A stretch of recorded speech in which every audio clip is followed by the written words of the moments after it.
Hi guys, welcome back to Kpop Talks. I'm your host. I know I haven't been active for some time, but I said, you know what, let's go back right into the groove towards the end of the year.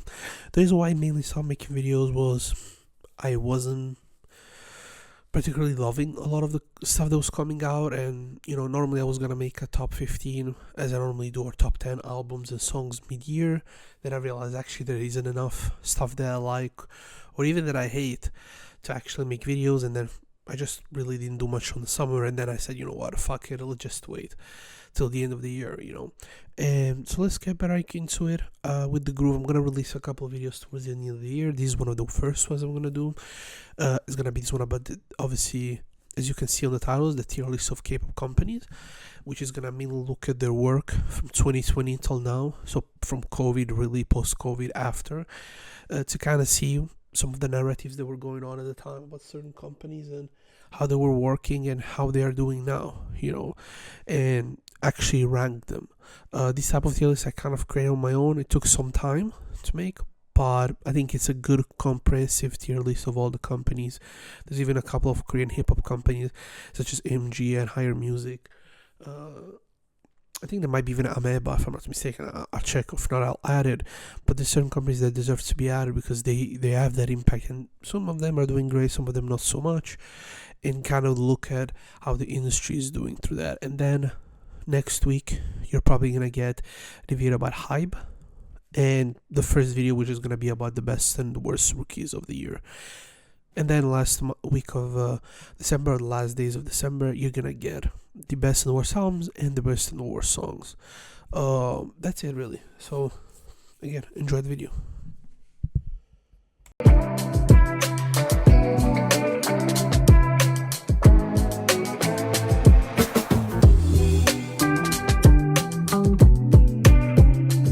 So this is the template for the K-pop tier list. As you can see, I try to make sure to have everything. I don't know if in the process of putting different images I maybe put double the same ones. I think playlist I put it a couple of times, and source as well. I mean, I would check them. Yeah, playlist is twice, and stuff like that. But as long as we're gonna keep going throughout this tier list, we're gonna actually obviously put them all, and if there's doubles, we're gonna just let them there and not use them.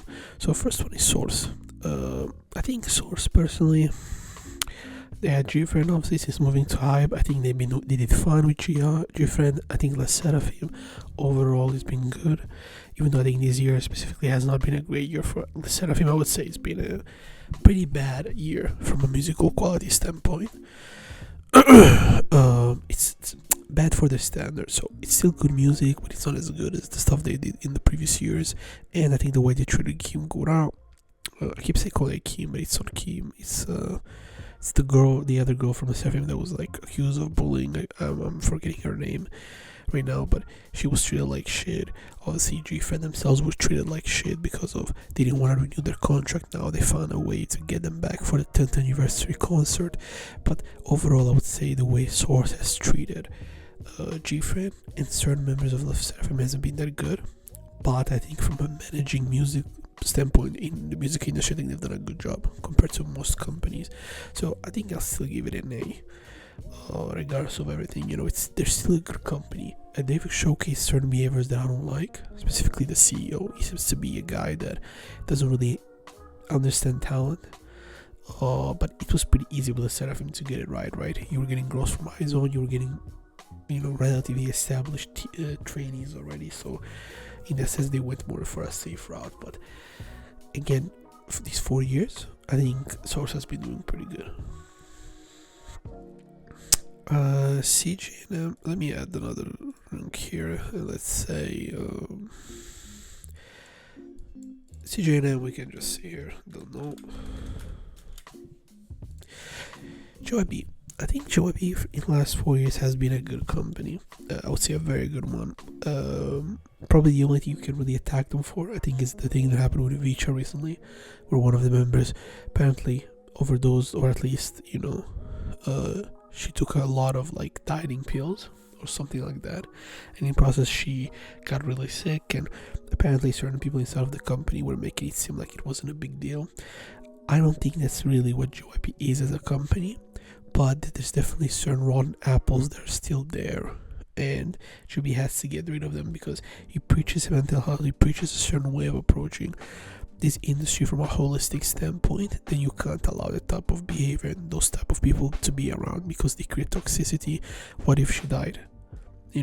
So you have to take things more seriously. Because of that, I can't give it an A, but I can give it a B because I think in everything else they've been pretty good.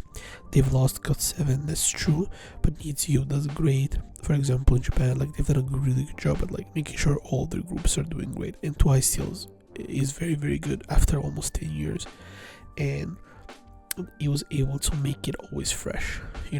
Stray Kids, I think, suffers from a little bit the opposite, where at first they were much more fresh, and once they found that style, they kind of stuck too much with it, I think.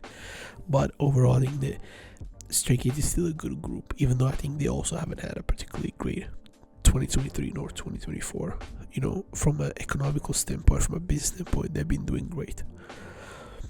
FNC Entertainment is just not the company they used to be. I would say they're a D tier company, personally. I think in the past we could have argued better. I think now it's hard to argue, honestly, a higher really rank for them. I think once they've decided to kind of move on from AOA, I know they still have what they're called in flying, if I'm not mistaken. They still have what's their name? Thinking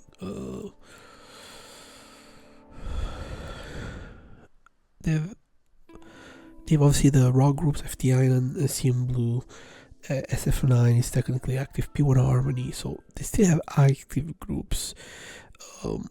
Empress and One, it's just that I don't think they're really putting the effort that they used to put with AOA. And FT and CM Blue come from the mid 2000s where the industry was very different, and they're huge in Korea, but again, even with those specific groups, they didn't do much after. They moved to pretty much being mainly an actor and variety entertainment type of company, with some established K-pop group, which obviously brings you good variety on your portfolio as a company. But I would say in the K-pop industry, they've been in the last 4 years a D, in my opinion.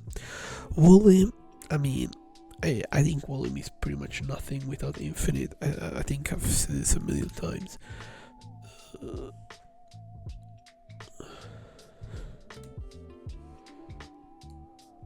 Certain companies really suffer when that specific group doesn't do well.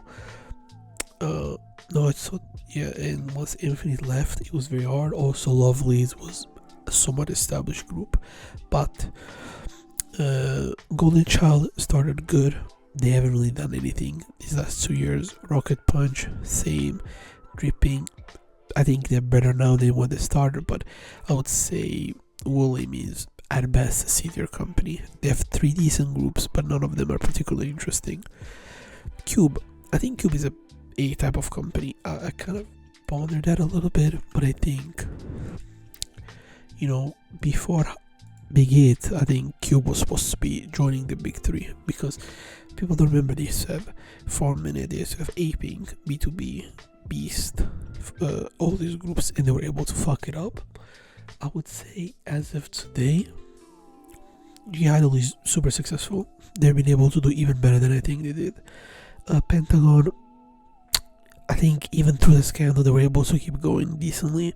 I think recently though they announced they left the company, so it is what it is. Let's see how it goes from here. Lightsum, they're good. They don't make as much music, and nowadays is a recent group, and I still don't have a particularly strong opinion. I think though that this last half, let's say, of the group of the company has been very good, and I think it showcases specifically how G-Idol has been successful, even through the scandals, but not only them, every other group. If in the past groups of their own companies, of these companies, to suffer from scandals and almost never recuperate, I think they've really learned from that and improved a lot. They still have issues. I still don't think they allow idols to shine as much. They really did that with Yona and really nobody, and Yuksonja for me to be, and that's it. When they have many other great artists in that company, but you always hope with time they can do it. I think with Channel in general, they have been doing a much better job. Next we have MMO, which is also known as Wake One. I think they're a pretty good company. I would say B. Kepler, Zero Base One is not this year. I think overall they have a good group of interesting artists. They also had Intuit, obviously, but it didn't do particularly great. TO1, a lot of things happened with this group. But I think overall they're a company that can consistently recreate that success. You know, they're not stuck with the idea that if you're not the biggest group, or if it doesn't work after 2 years, they don't know how to recreate a certain level of success. They can do that. They create these smaller groups that make decent music and entertain their fans, and they have a good formula of doing that. In my opinion, they understand creativeness. I think they understand talent, which is very important, and they're still able to stand out in a very saturated market. So I think they're a B-tier company. Blackberry is obviously shit tier. I mean, they fumbled one of the easiest success stories in K-pop. I think Top Media is a very small company. Apart from NCND and Audio, they have nobody, and MCND is okay at best. So I'll say D. Starship.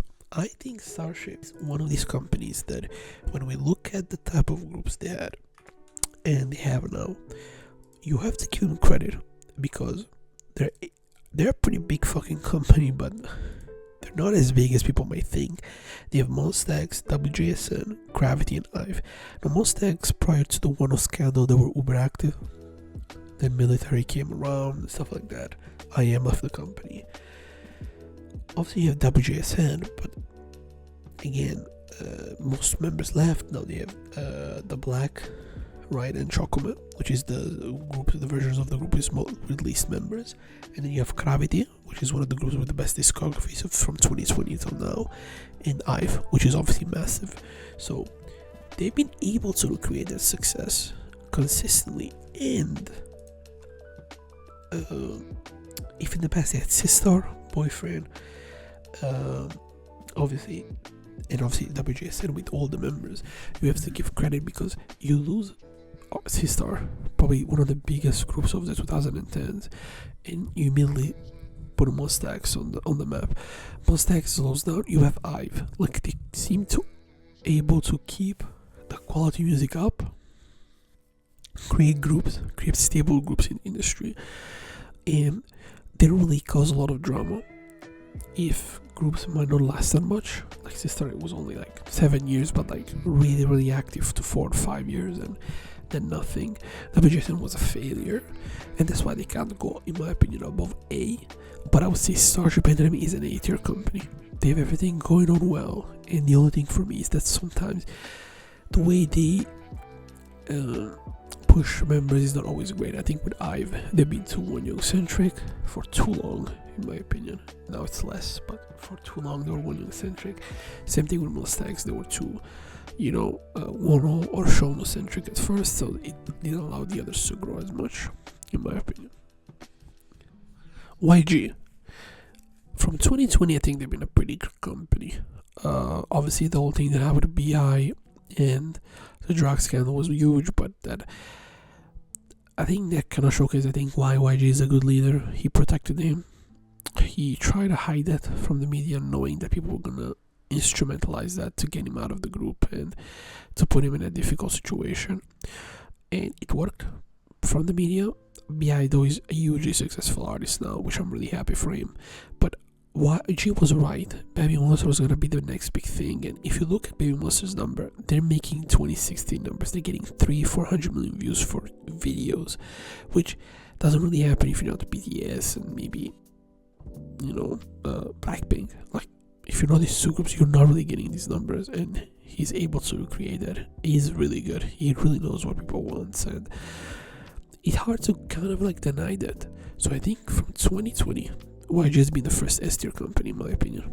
They really understood everything market-wise, where to go. They kept true to their marketing strategies and their aesthetic, which is not always a good thing. But I think with Baby Monster, for example, a lot of the music is different, which is interesting for a Teddy-produced group. So really good from YG. It's undeniable why he's such an important figure in the company. Rainbow Bridge, I think B.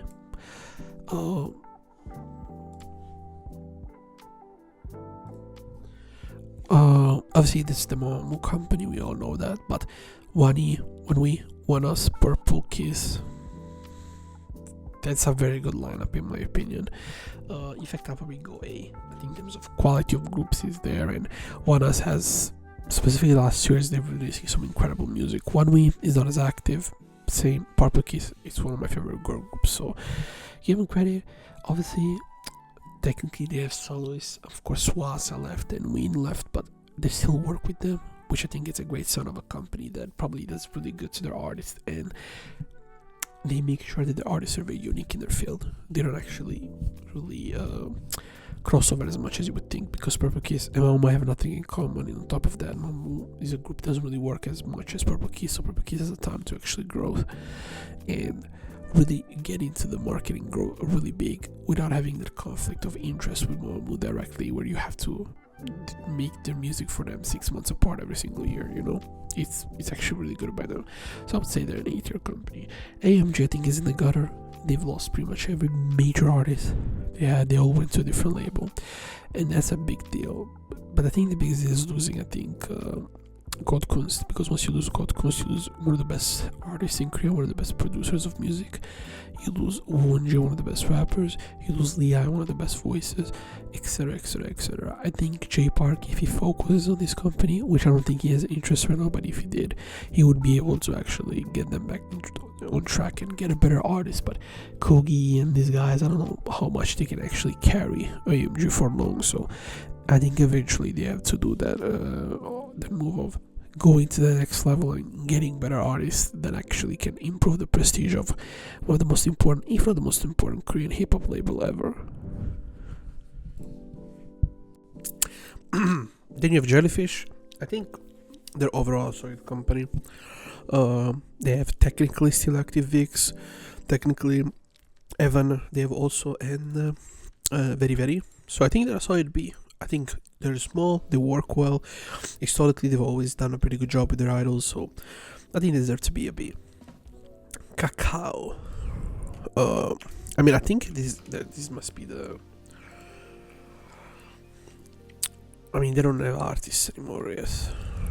But it's an... I mean, they used to have IU, right? But now she has her own company, so let's just put them here. I don't know this. Mystic. I think Mystic still has a pretty good you have Billy, you have Ark, you have a bunch of decent soloists as well. Historically, obviously, used to have Brown Eyed Girls, so I would say they're solid B. Billy is a very good group and one of the most interesting groups musically. NH Media. NH Media is technically Yuki's, Laboom. I mean, Laboom is one of the biggest fumbles in the history of K-pop, obviously. Yuki's is another group that could have been much more successful, but so much mismanagement as well. So I would say NH Media is a solid D. I think the way they managed their groups was really bad, and they could have kept going with their groups much longer, in my opinion, specifically Laboom, but they didn't know how to make them bigger somehow. Pledis, I think they're solid A. I think 17 is obviously very, very popular. I think the way they've been able to keep them popular in the media and in the industry by keeping it relatively fresh all the time, even though they might have done stuff that I didn't love all the time, they're still able to keep it really interesting. They obviously have TWS as well, which I think they're pretty good. So I think they have Beko as well, but you then also have to look at the way they treated New West.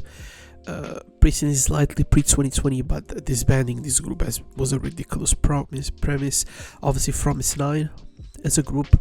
Also, it's crazy that after 3 years disbanded. It's very, very rare in K-pop, in my opinion. So instead of an A, I'm probably gonna give it a B because I forgot about Promise 9. Like, the way they handled Promise 9 was really bad. But it seems that Place is very good at focusing on one group, maybe two. Above that, they really can't, and I think they really suffer from that. SM, I think, is the other S-tier company. I mean, they have the biggest roster, the biggest and active roster in the industry. I think they have a great management of their own groups, because TVXQ is still active, Super Junior is still active, Red Velvet is still killing, NCT is probably bigger than ever. Gajenja obviously is not as active anymore. In fact, they don't really work anymore. But if they want to have a comic, they could. ISP obviously, Rise has been fantastic since they debuted. EXO still really good. Also, I think the way they diversified their solo idols into their solo careers has been very good. Like Kai is different than Suho, then different than Wendy, different than Seulgi, different than Lucas. They're all very different, right? And they have a lot of them, and they all do a pretty good job with it. In terms of former artists that recently has stopped, obviously you can say some of the EXO members left. So the CBX member technically left. They're still under the company with their own label under SM, but they're technically not part of SM Entertainment anymore. Hyun left, I think he's in another company, I remember. And obviously you have Unyuk and Donghae also left because Unyuk wants to focus on his entertainment career, and I think Donghae still makes music with the company, but he's not in that industry. Obviously you have Tail, who because of sexual assault allegation he has been pushed off, which apparently aren't allegations anymore. So it is what it is. They're in a tier company. The variation, the quality, the diversification of sound, it's something that I think nobody in the industry has still mastered after all this time.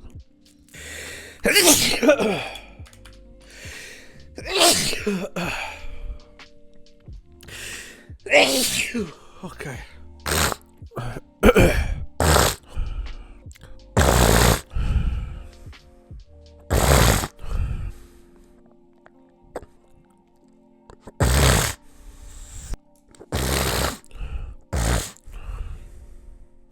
Next we have WM Entertainment, company of BA1A4, Oh My Girl, ONF. Listen, you have to give them credit. They've turned Oh My Girl into a sensation in Korea. They really became the summer killers. Every time it's a song in summer, it's super popular. B1A4 is a solid group, and ONF is solid, so I would say a solid B, honestly. Next we have TS Entertainment. I mean, everybody knows TS Entertainment is kind of a bad company. If you know anything about their history, they're a company that did a lot of fuckery. In fact, they don't have any more artists anymore. They used to have BAP, they used to have Sonamu for maybe the older fans like myself. But pretty much what happened is also with their soloists and their trainees and stuff like that is that they were a company that didn't pay, that put people in very terrible contractual situations, and they have a pretty bad reputation in the industry. So I would say, compared to everything, I think they deserve to be in shit tier.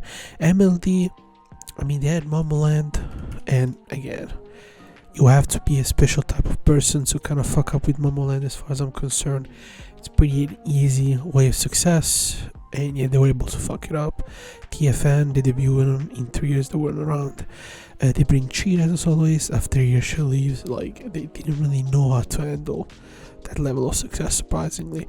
As of now, they have Lapillus, they have Coke and Butter, Horizon, New ID, and In a Minute, which debuted I think this year. I don't know if they debuted or not. Still, I definitely want to check because I haven't heard of them. Horizon is not that good. Lapillus is solid, but again, Coke and Butter, I've heard a couple of things. They don't really stand too much, in my opinion. So I think unfortunately MLD is a D tier company. Like, it is what it is. And then we have YMC Entertainment. They don't have any sort of artists anymore. They're an old school company anyway. So we're gonna put them in here. This is it for the tier list. As you can see, in S tier from 2020 till now, okay, so the last 4 years, we have YG and SM. Then in A tier we have Source, Cube, Starship, and Rainbow Bridge World. P, JYP, MMO, which I think now it's WM, if I'm not mistaken. Play M, which is the X Cube, A Cube company. Epiface Entertainment, which is also Dreamcatcher company. Jellyfish, Mystique, Pledis, and WM. Then I don't remember, it has another name. If it's not WM, it's another one. Then we have NC, we have Wooly, DSP Media, Fantagio. Indie, we have FNC, Top Media, AMG, NH, and MLD. I don't think I've put higher music as well, but let's say they existed, I'll probably put them in C. But still. Then in shit theory, obviously have Blackberry, J-Tune, Brave Camp, and TS. And then we have these ones who, in my opinion, don't do or didn't do anything relevant or even deserving of mention as far as I'm concerned. So this is the list. Tell me if you agree or don't. Leave a like, share a comment, subscribe, and see you with the next video. Thanks for watching.